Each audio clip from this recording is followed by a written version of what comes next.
Assalamualaikum warahmatullahi wabarakatuh. Jumpa lagi dengan saya Anggata Putri Tania, dan kali ini saya akan membahas tentang sejarah Kulah Yaman yang berada di Mekah, yang letaknya itu tidak jauh dari Masjidil Haram. Sebelum kita lanjut, jangan lupa like, share, and subscribe IMP Entertainment News Channel. Terima kasih.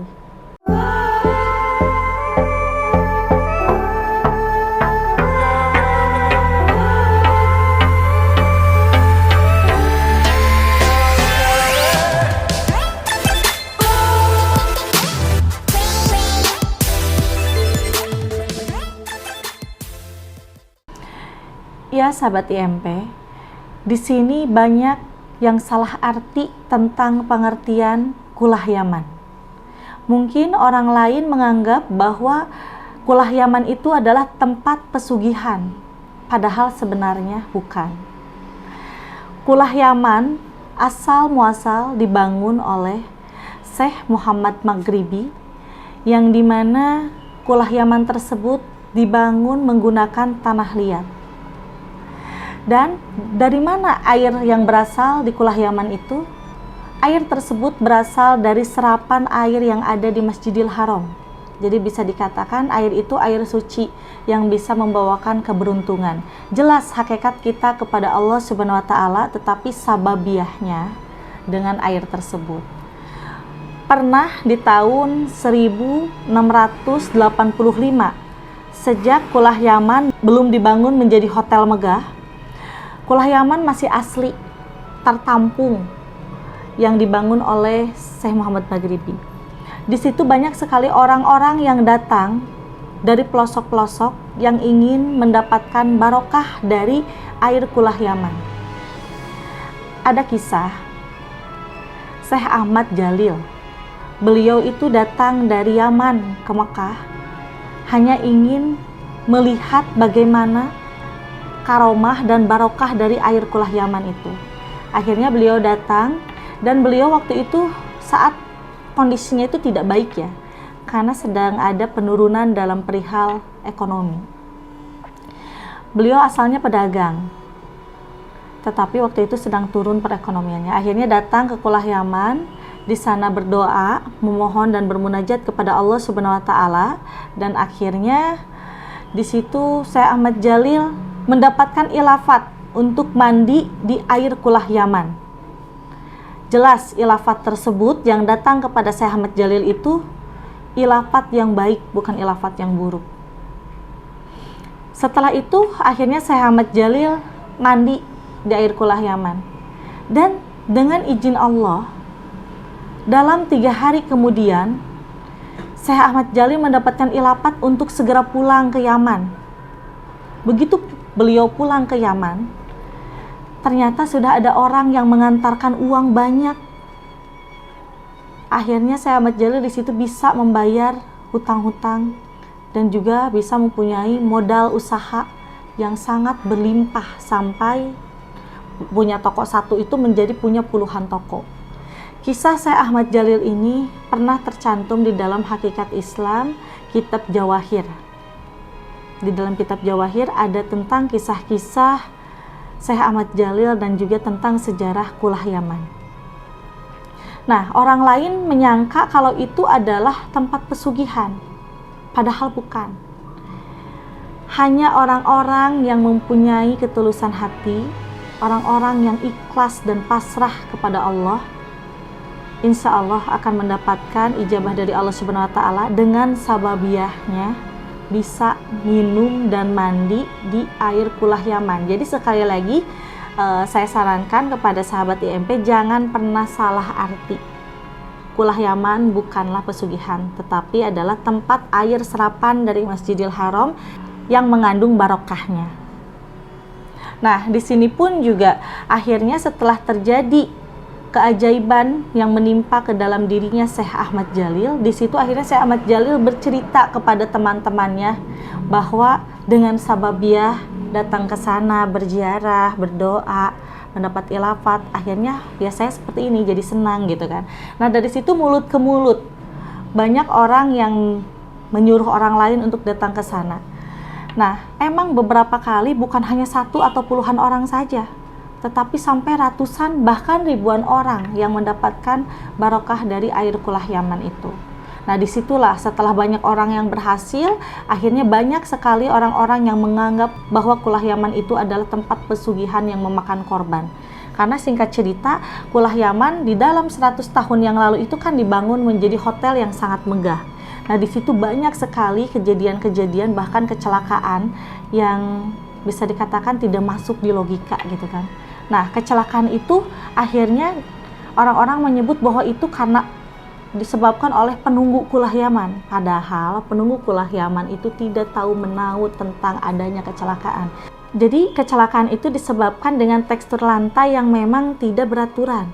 Yang harusnya itu kan rata ya lantai keramik itu. Nah, ini ada yang kelihatan seperti yang mudun gitu kan.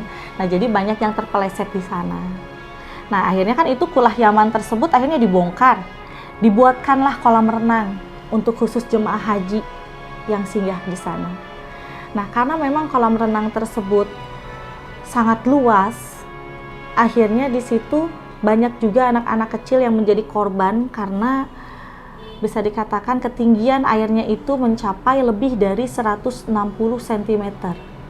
Jadi jangan salah arti bahwa kecelakaan itu disebabkan oleh penunggu Kulah Yaman, tetapi karena tekstur bangunan yang kurang teliti, kurang rapih, akhirnya banyak menyebabkan korban jiwa. Nah, sahabat IMP, setelah saya mendengar desas-desus kabar tentang Kulah Yaman, saya di tahun 2019 bulan September pernah meyakinkan sendiri untuk datang ke Kulah Yaman. Karena di Kulah Yaman itu letaknya tidak jauh ya dari Masjidil Haram. Saya dengan suami pernah datang ke sana dan ternyata subhanallah, saya melihat bahwa Kulah Yaman itu secara batiniah sangat megah karena itu bisa dikatakan banyak sekali kehidupan-kehidupan dari bangsa jin. Ternyata bangsa jin yang berada tinggal di Kulah Yaman itu adalah bangsa jin yang pusatnya ada di Dahlatul Jin. Dahlatul Jin itu jaraknya kurang lebih 1,5 kilometer dari Masjidil Haram, berarti tidak jauh juga dengan Kulah Yaman. Nah, di situ saya melihat ternyata banyak kehidupan bangsa jin. Bahkan Kulah Yaman itu sangat terjaga walaupun sekarang bangunan asli Kulah Yaman itu sudah tidak ada, tetapi masih dijaga oleh bangsa-bangsa jin dari Al-Jabri. Nah, ternyata saya melihat ke belakang siapa sebenarnya yang memberikan rezeki atas izin Allah yang diberikan kepada saya Ahmad Jalil. Ternyata itu masih dari golongan jin Al-Jabri yang berada di Kulah Yaman. Nah, siapakah raja jinnya? Raja jinnya itu tinggal di Dahlatul Jin yang disebut dengan Sobat Al-Jin yang tidak jauh dari Masjidil Haram, dan ternyata di situ banyak sekali rumah-rumah terbengkalai. Karena siapapun yang membangun rumah tinggal di Dahlatul Jin pasti tidak akan betah. Hanya sementara aja, paling kurang lebih bisa bertahan hanya 1 tahun 2 tahun saja, karena akan terus diganggu oleh jin Al-Jabri yang ada di sana. Jin Al-Jabri sudah hidup ketika zaman Nabi Muhammad SAW. Tercantum di dalam kitab Qisas Al-Anbiya ya, bahwa Nabi Muhammad SAW sejak sholat di masjid jin itu diganggu oleh jin Al-Jabri, dan jin Al-Jabri itu akhirnya ditundukkan oleh Nabi Muhammad SAW untuk tidak mengganggu lagi manusia. Memang Al-Jabrinya sendiri tidak mengganggu, tetapi di bawah-bawahnya jin Al-Jabri itu sering mengganggu orang-orang yang mempunyai hati busuk yang datang ke Dahlatul Jin.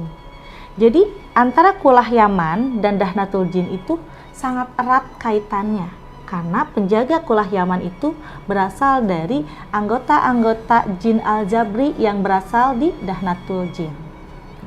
Nah, sahabat IMP, mungkin untuk orang-orang sekarang ya menganggap bahwa itu ngeri pesugihan Kulah Yaman. Sebenarnya bukan pesugihan, itu masbah Yaman yang dibuat oleh Muhammad Maghribi, yang dimana itu berguna untuk orang-orang yang ingin mendapatkan barokah dari air tersebut. Karena kita mikirnya gini, air tersebut itu diciptakan oleh Allah Subhanahu wa Ta'ala, dan akhirnya Syekh Muhammad Maghribi itu menyerap air yang ada di Masjidil Haram itu untuk dibuatkan kulah, kalau bahasa Arabnya masbah.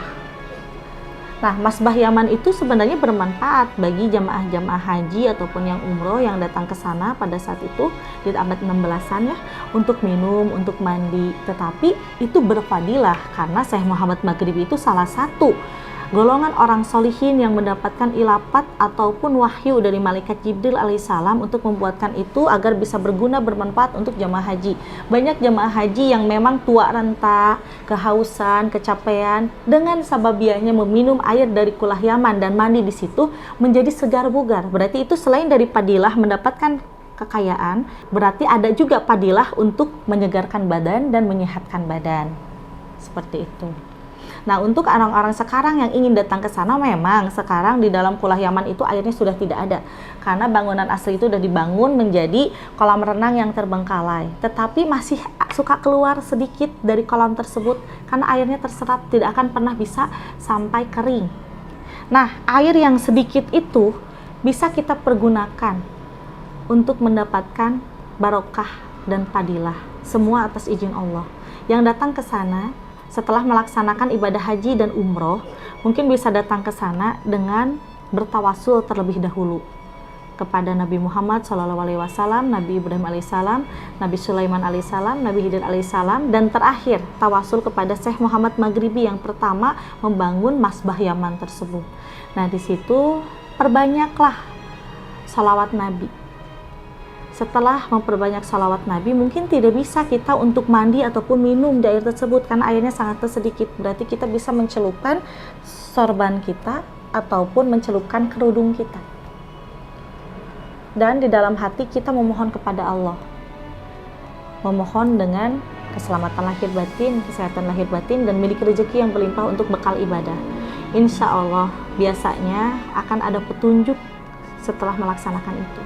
Petunjuknya bisa aja lewat mimpi, ataupun yang tidak punya petunjuk pun juga bisa aja itu dengan sababiahnya kita datang ke kulah Yaman, akhirnya nanti mendapatkan sababiah yang langsung diturunkan oleh Allah Subhanahu wa Ta'ala. Jadi sekali lagi jangan pernah salah tafsir tentang kulah Yaman dan Dahnatul Jin.